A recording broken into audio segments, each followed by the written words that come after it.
창세기 35장 1절에서 7절 말씀입니다. 구약성경 53면 창세기 35장 1절에서 7절 말씀, 여러분들 가지고 계신 성경과 또 앞에 있는 화면을 보면서 한 절씩 교독하도록 하겠습니다. 제가 먼저 35장 1절 읽겠습니다. 하나님이 야곱에게 이르시되 일어나 베델로 올라가서 거기 거주하며 내가 내 형 에서의 낯을 피하여 도망하던 때에 내게 나타났던 하나님께 거기서 제단을 쌓으라 하신지라. 야곱에 이에 자기 집안 사람과 자기와 함께 한 모든 자에게 이르되 너희 중에 있는 이방 신상들을 버리고 자신을 정결하게 하고 너희들의 의복을 바꾸어 입으라. 우리가 일어나 베델로 올라가자. 내 환난 날에 내게 응답하시며 내가 가는 길에서 나와 함께 하신 하나님께 내가 거기서 제단을 쌓으려 하노라 하매. 그들이 자기 손에 있는 모든 이방 신상들과 자기 귀에 있는 귀고리들을 야곱에게 주는지라. 야곱이 그것들을 세게 그쳐 상수리 나무 아래에 묻고 그들이 떠났으나 하나님이 그 사면 고을들로 크게 두려워하게 하셨으므로 야곱의 아들들을 추격하는 자가 없었더라.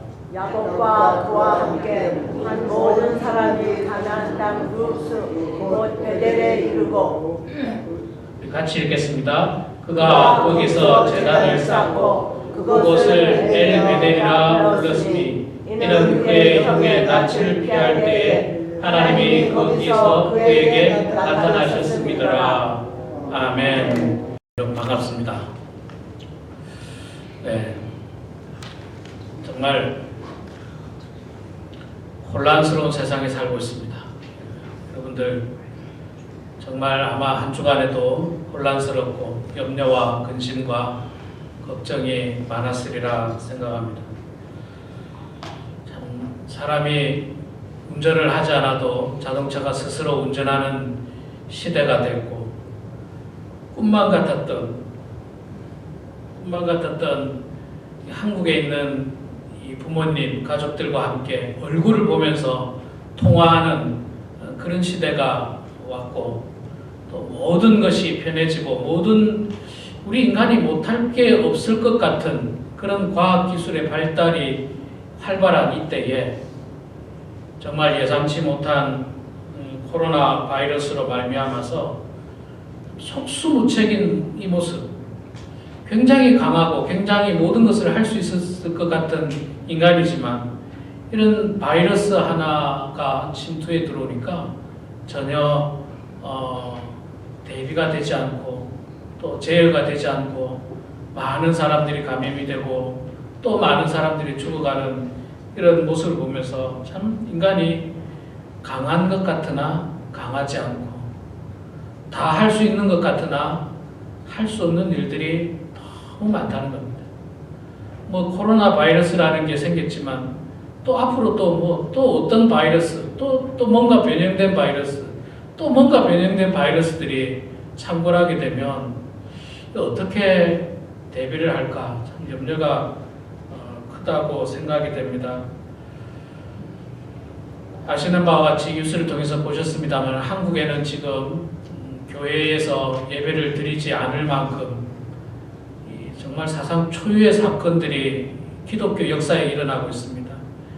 한국 기독교의 가장 역사가 깊은 게 캐톨릭인데 236년 만에 처음으로 모든 교회 미사를 중단하고 교회 문을 닫았다는, 또 우리 개신교도 마찬가지죠. 120년, 130년 역사 가운데서 이런 일들이 거의 없었는데 큰 교회들이 교회 문을 닫고 방송으로 예배를 드리는 이런 정말 예상치도 못했던 일, 이런 일들이 지금 현실로 우리 눈앞에 일어나고 있습니다.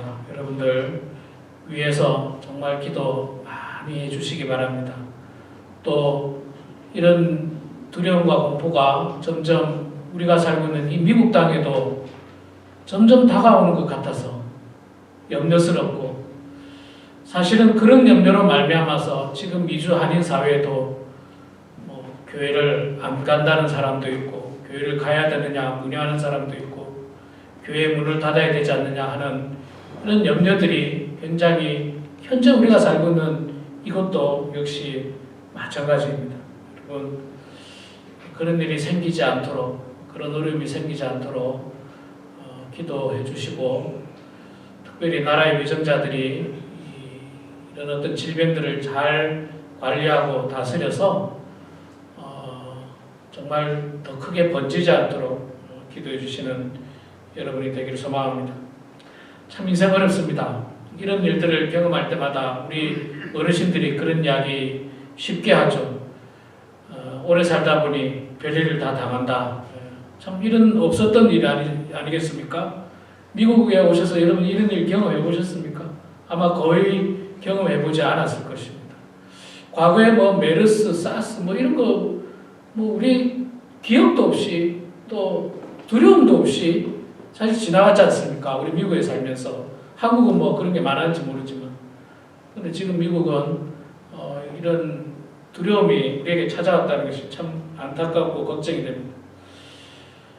이것뿐만 아니라 우리는 인생을 살다 보면 참 별일을 다 당하게 됩니다. 예상치도 못했던 별일,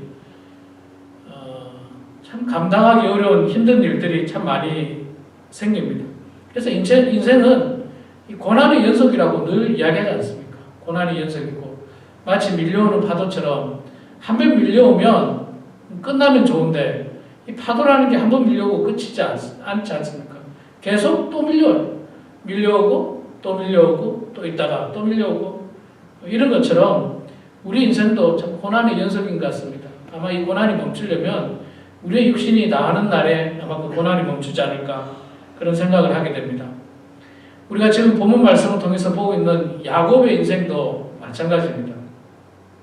지난주에 우리가 약복강을 건너기 직전에 야곱이 하나님의 사람을 만나서 씨름하는 장면을 보고 있고 그곳에서 용기를 얻고 야곱이 이제 에서를 만나게 됐습니다. 형 에서를 만났고 하나님의 은혜 가운데 극적으로 화해를 하고 20년간 야곱을 짓누르고 있던 정말 그 어려운 문제들이 해결되는 장면을 봤습니다.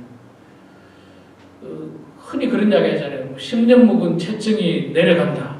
야곱은 20년 동안 형 문제로 말미암아서 마음이 편할 날이 없었어요. 늘 전전긍긍하고 불편했어요. 편하지가 않았어요. 언제나 내가 고향에 돌아가야 되는데 형 문제가 해결되지 않았기 때문에 힘들었는데 자 이제 그 문제가 해결이 잘 되고 이제 좀 가족들하고 평안하게 좀 살고 싶었습니다. 자녀들도 많았고요. 또 비교적 재산도 많았습니다. 양도 있었고 그래서 세겜 땅에서 좀 편안하게 살고 싶었는데 34장에 보면 어떤 사건이 일어나느냐면요. 야곱의 딸 가운데 디나가 있었는데 디나가 그 땅 세겜이라고 하는 사람 하몰의 자손 세겜이라는 사람에게 강간을 당하는 사건이 일어납니다. 강간을 당하는 사건. 정말 눈에 넣어도 아프지 않을 그 귀한 딸 15살밖에 되지 않은 그 귀한 딸이 그 이방 지역에서 이방인에게 강간을 당한 사건이 일어났어요. 그리고 그 땅이 이방 지역이 있기 때문에 함부로 가서 복수하기가 어려워요. 왜냐면 그 사람들이 그냥 다 들고 일어나면 야곱은 그냥 가족다, 가족. 아무리 뭐 부자라면 가족이고 거기는 민족이고 참 염려하고 있었습니다. 염려하고 있었는데 야곱의 아들 가운데 레위와 시므온은 염려한 것이 아니라 복수의 칼을 갈고 있었죠. 그래서 그 두 사람이 아버지에게 허락을 받지 않고 그 세겜 그 사람에게 찾아가서 이야기합니다. 네가 우리 동생과 결혼하길 원한다면 우리 민족과 하나 되려면 할례를 받아야 된다. 그렇게 이야기하고 그 사람이 그럼 우리 할례를 받겠다. 그랬을 때 할례를 시행하고 3일 만에 모든 남자들이 고통 가운데 있을 때 레위와 시므온이 사람들이 끌고 가서 다 죽여버립니다. 그렇게 복수를 합니다.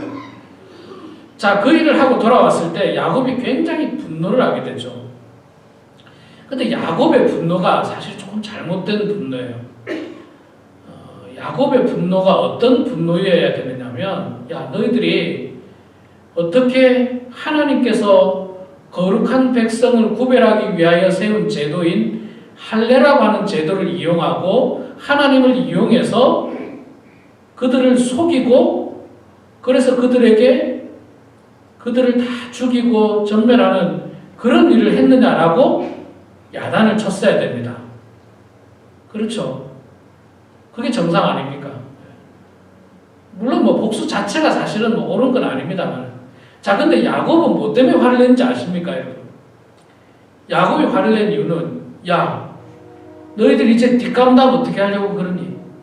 그 사람들이 다 이제 우리 또 복수하러 우르르 쳐들어오면 어떻게 막아내려고 그러니? 이렇게 야단을 친 거예요. 그 야단의 방법이 잘못됐어요. 포인트가 잘못된 거예요. 그렇게 야단을 치고 나니까 레위와 시몬이 아버지의 말에 순종하지 않고 더 화를 냅니다. 그럼 뭐 동생이 그렇게 당하는 거 가만 보고만 있어야 됩니까? 라고 염려를 하게 됩니다.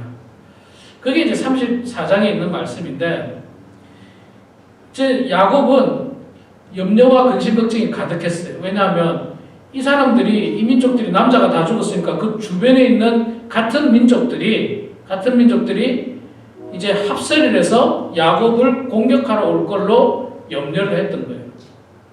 그래서 야, 이거 어떡하나 그런 근심과 염려와 걱정 가운데 있을 때에 하나님께서 또 야곱에게 나타나셔서 명령을 해주시는 장면이 우리가 읽었던 35장 1절에서 7절의 말씀입니다. 참, 이 딸 디나가 강간을 당한 사건이 뭐 야곱이 잘못한 사건도 아니고요. 디나가 잘못한 사건도 아닙니다. 인생에 살다 보니까 이렇게 예기치 못한 일들이 일어나요. 상상도 못했던 일들이 일어납니다.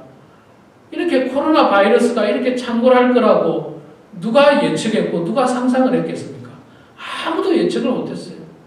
지금 이 일로 말미암아서 대한민국의 경제는 이제 정말 어려워질 거예요. 정말 경제가 어려워질 겁니다. 지금도 뭐 사람들이 뭐 경제 활동을 안 하지 않습니까? 못 하잖아요. 도시들이 텅텅 비고 그러다 보면 모든 경제가 어려움을 겪게 되고, 이게 대한민국으로만 그치면 좋겠는데 점점 다른 나라에 퍼지고 우리가 살고 있는 미국까지 계속해서 퍼진다면 얼마나 염려스럽고 걱정스럽습니까? 경제가 너무 어려워서 우리 성도님들에게 드려야 하는 소셜연금을 깎는다든지 월페어를 깎는다든지 얼마나 걱정스럽습니까? 미국이 강하고 부자이긴 하지만 하여간 염려가 되는 것은 사실입니다. 자, 이렇게 상상을 할 수 없는 일들이 살다 보면 많이 일어나요. 여러분들도 아마 그러셨을 겁니다. 60평생, 70평생, 80평생 살다가 어려운 일 많이 당해보셨죠. 다 많이 당해보셨죠. 태어나 보니까 대한민국의 주권은 없어져 있었고 일제 식민지하에서 태어나셨고, 그냥 어쨌든 살다 보니까 뭐 젊은 시절에 한국 전쟁이 나서 막 그냥 온통 난리가 났었고요. 온통 난리가 나서 피난 온 사람도 있고 집을 버린 사람도 있고 뭐 별 사람 다 있었습니다. 낮에는 그냥 뭐 국군 깃발 흔들고 밤에는 뭐 인공기 흔들고 막 국군이 오면 국군 만세하고 인민군이 오면 인민군 만세하고 그런 상상도 못하는 일들이 우리 성도님들에게 있었어요. 또 그것만 있습니까? 가족 가운데서 지금 디나가 강간을 당한 사건처럼 어려움을 당한 일들이 있고 자녀가 어려움 당한 일이 있고 하여튼 별 일들이 우리들에게 많이 생기는데, 여러분 그럼에도 불구하고 하나님은 우리와 함께 하십니다. 하나님은 지금도 우리와 함께 하시고 우리를 보호하시고 우리를 선하게 인도하시리라 저는 믿고 확신합니다. 하나님께서 분명히 이 혼란과 위기 상황 가운데서 잘 저희들을 지켜주실 것이고 보호해 주실 것이고, 어떻게 보면 지나고 나서 보면 이 일로 말미암아서 좋은 점들, 앞으로 더욱더 무서운 바이러스들을 방어할 수 있는 시스템들이 만들어질 수도 있고요. 또 바라기는 신천지라고 하는 나쁜 이단들이 정말 확연하게 드러나서 지금까지는 누가 신천지 교인인지 몰랐어요. 교회 안에 들어온 사람 중에 저 사람이 신천지인지 누가 신천지인지 몰라요. 여러분 제가 지난주에 칼럼에 썼던 내용 중에 하나 그 내용인데 신천지 추수꾼들의 미션이 그게 기존 교회를 무너뜨리는 게 그들의 미션입니다.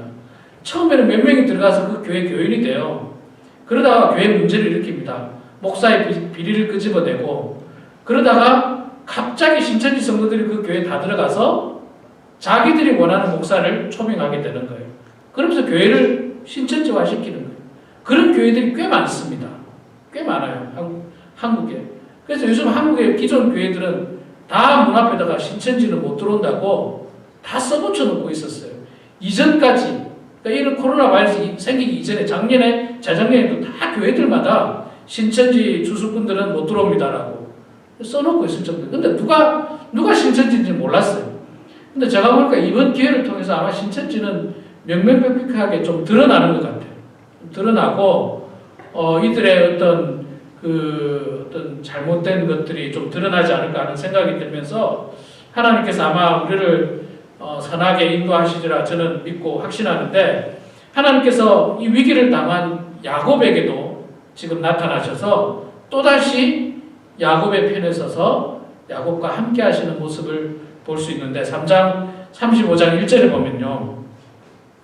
하나님이 야곱에게 이르시되 일어나 베델로 올라가서 거기 거주하며 내가 너에게 에서에게서 낯을 피하여 도망하던 그때에 내게 나타났던 하나님께 거기서 제단을 쌓으라 하신지라. 자, 지금 그 야곱이 살고 있는 것은 이방 땅 세겜입니다. 거기 살고 있는 야곱에게 하나님께서 거기서 짐 다 정리하고 베델로 올라가라. 베델로 올라가라. 야곱이 원래 고향으로 가려다가 이 세겜 땅에 정착하게 돼요. 형을 만나고 나서. 왜 그러냐면요. 이 땅이 좋아 보였거든요. 이 땅이 풍요롭게 보였거든요. 양 키우기도 좋고 뭐 경제 활동하기 좋아 보였던 겁니다. 그런데 그 땅은 이방 땅이었고 죄악의 땅이었습니다. 그래서 하나님께서는 야곱에게 그 땅을 떠나서 베델로 가라. 반대로 베델은 무슨 땅입니까? 하나님을 만났던 축복의 땅이에요. 하나님의 약속을 받았던 축복의 땅이고 하나님 앞에 제단을 쌓았던 축복의 땅입니다. 그러니까 하나님은 지금 야곱에게 죄악의 땅을 벗어나서 축복의 땅으로 가라. 여러분 우리가 어디에 사느냐 중요합니다. 우리의 삶의 자리가 어디냐 참 중요합니다. 우리의 삶의 자리가 죄악의 삶의 자리라면 빨리 떠나셔야 돼요. 빨리 떠나셔야 됩니다. 우리 미국에는 뭐 그런 일이 없습니다만 한국은요.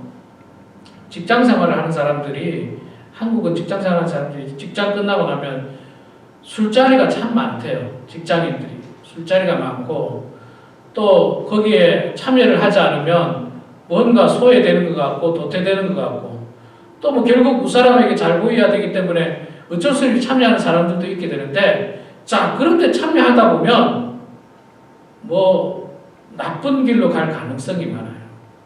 술에 취할 수 있죠. 2차, 3차 가면서 하지 말아야 할 음란한 행동을 할 수도 있게 되겠죠. 또 그러다가 운전을 하지 말아야 되는데 술 먹고 운전하는 경우도 있을 수 있죠. 죄악의 자리로 가게 되면 죄를 지을 가능성이 많이 있습니다. 죄를 지을 가능성이. 그러나 여러분 축복의 자리로 가면 죄를 짓기보다는 복받을 가능성이 훨씬 더 많습니다. 우리 주변에는 죄악의 자리들도 많이 있습니다. 험담하는 자리, 죄악의 자리입니다. 당짓는 자리, 극단적인 이기주의와 지역주의가 만연한 자리, 그 모든 자리들은 세속의 자리이고 죄악의 자리입니다. 그러나 기도의 자리, 찬양하는 자리, 말씀을 보는 자리, 그리스도인들이 모여서 친교를 하는 자리, 그 자리는 바로 축복의 자리인 것입니다. 여러분 친구들과 술자리에 가는 자리하고 교인들과 모여서 구역예배 가는 자리하고 어디가 죄지을 가능성이 더 많겠습니까? 당연합니다. 그래서 우리는 죄악의 자리를 벗어나야 하고 반드시 축복의 자리로 가야만 하는 것입니다. 그런데 여러분 희한한 게 죄악의 자리는 우리 눈에 보이기에 좋아 보여요. 축복의 자리는 우리 눈에 보기에 지루해 보이고 힘들어 보이고 불편해 보이고 안 좋아 보여요. 그런 경우들이 참 많습니다. 마치 이 하와가 선악을 알게 하는 나무의 열매가 먹음직도 하고 보암직도 하고 지혜롭게 할 만큼 탐스럽기도 할지라 하나님이 하지 말라고 한 것, 먹으면 죄를 짓게 되는 것은 너무너무 먹고 싶고 좋게 보이는 거예요.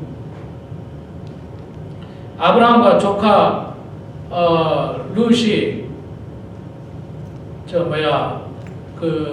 갈라설 때 롯이 어떻게 합니까?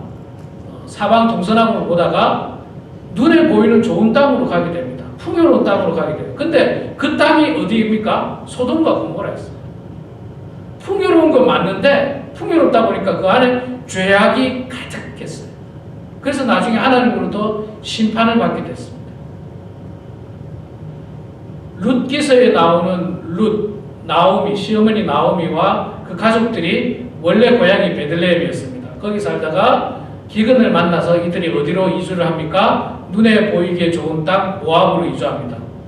괜찮을 것 같았어요. 그런데 그 땅으로 이주하고 나서 어떤 일이 벌어집니까?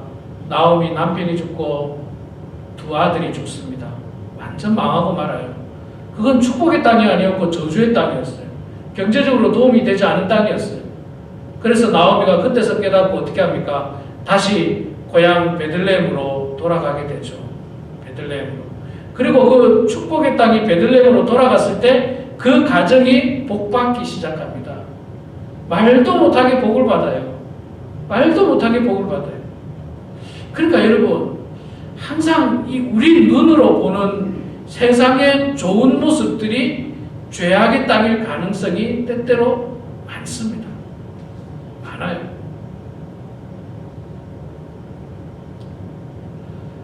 세상의 유흥, 세상의 쾌락 얼핏 보면 좋아 보이죠.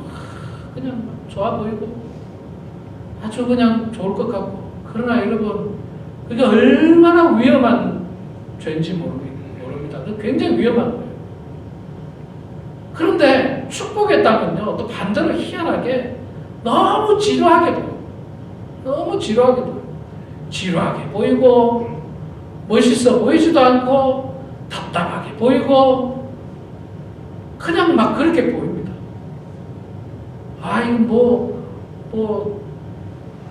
이거 어려운 문제만 나오면 말이야 그 문제를 해결하기 위해서 사람을 찾아가든지 누굴 만나든지 해야 하는데 그 답답하게 앉아서 기도하라고 교회에서 그렇게 이야기하는데 그러나 여러분 그게 답답한 게 아니에요. 그게 가장 좋은 방법인 거예요.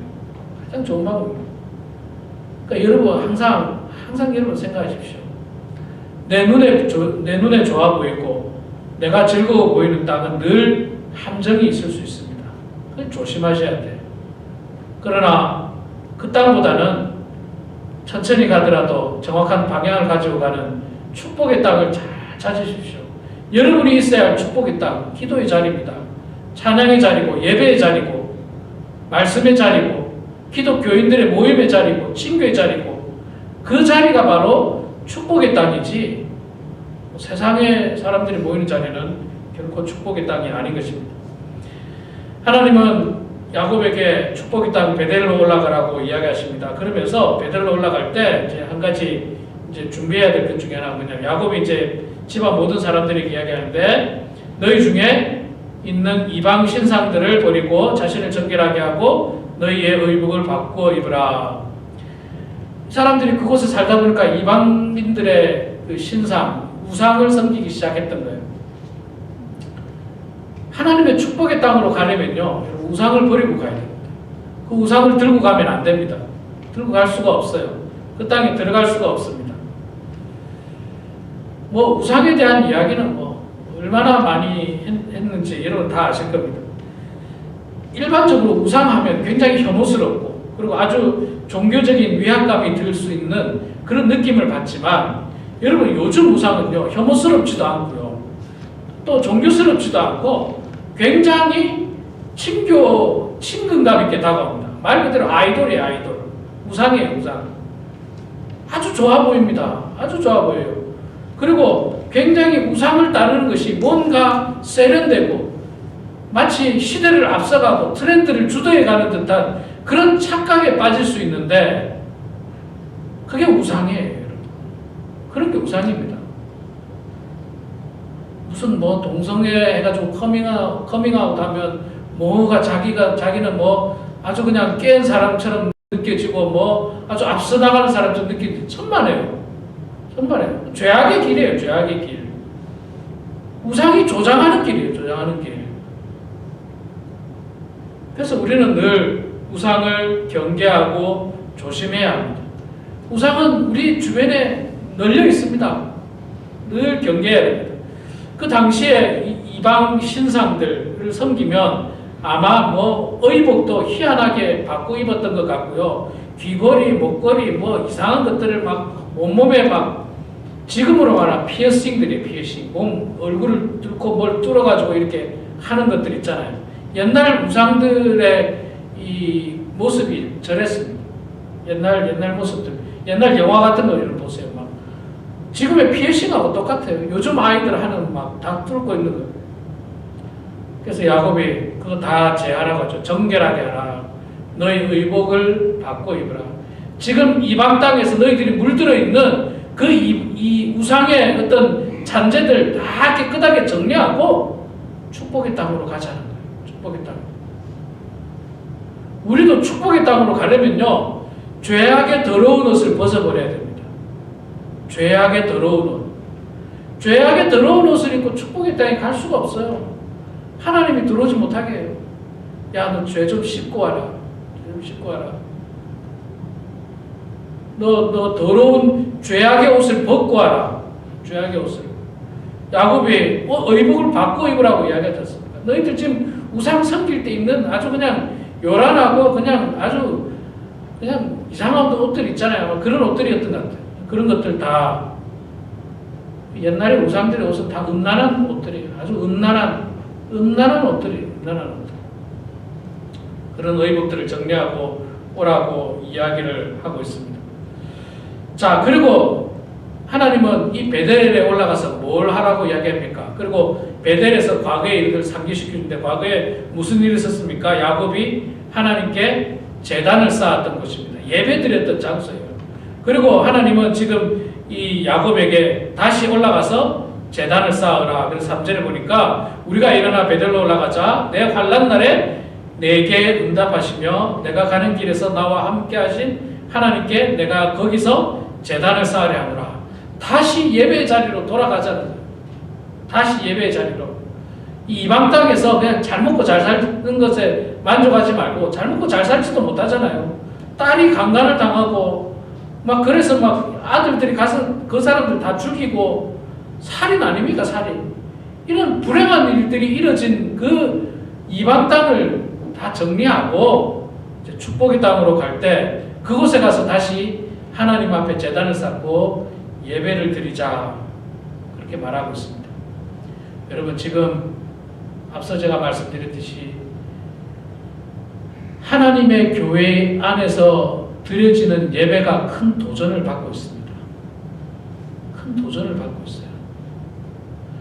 모르기는 해도 이 한국에 있는 한국 교회들이 교회 문을 닫기로 결정하기까지 엄청난 고뇌들이 있었을 거예요. 목사님, 장로님들이 엄청난 토론이 있었을 것이고 엄청난 고뇌들이 있었을 거라 저는 생각합니다.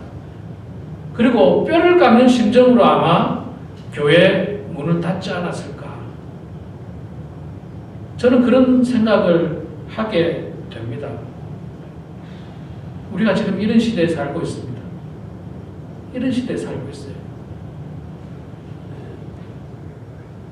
하나님은 우리 인간들이 하는 일 가운데 가장 기뻐하는 일이 예배입니다.